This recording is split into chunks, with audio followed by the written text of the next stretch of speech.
बहुत पहले, जब ब्रह्मांड नया नया रचित हुआ था, भगवान ब्रह्मा ने संसार की रचना की। उन्होंने आकाश बनाया, धरती बनाई, नदियां और पहाड़ बनाए, पशु, पक्षी और मनुष्य बनाए। सब कुछ मौजूद था, फिर भी कुछ कमी थी। धरती बिल्कुल शांत थी, नदियां बह रही थी, लेकिन बिना आवाज के। पक्षी पेड़ों पर बैठे थे, लेकिन गाते नहीं थे। पशु साथ रहते थे, लेकिन एक दूसरे से बात नहीं कर पाते थे। मनुष्य मौजूद थे, लेकिन शब्द नहीं बोल पाते थे। जीवन था, लेकिन आवाज नहीं थी। भगवान ब्रह्मा ने अपनी रचना को गहराई से देखा। उन्हें चिंता हुई। ज्ञान था, लेकिन उसकी अभिव्यक्ति नहीं थी।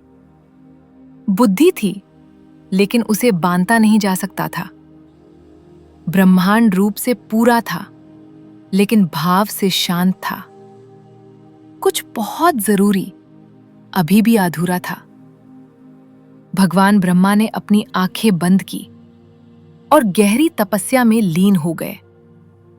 दिव्य प्रकाश से और शुद्ध ज्ञान से एक तेजस्वी रूप प्रकट हुआ, शांत, कोमल और सुंदर। वो सफेद वस्त्रों में थी, जो पवित्रता और ज्ञान का प्रतीक थे। यही थी देवी सरस्वती। देवी सरस्वती के हाथों में वीणा थी। जैसे ही उन्होंने वीणा के तारों को स्पर्श किया, पूरी सृष्टि में ध्वनि फैल गई। हल्की कंपन हवा में भर गई। संगीत का जन्म हुआ, और जो खामोशी थी वो टूट गई। नदियां मधुर ध्वनि के साथ बहने लगी। आसमान में पक्षी चहचहाने लगे।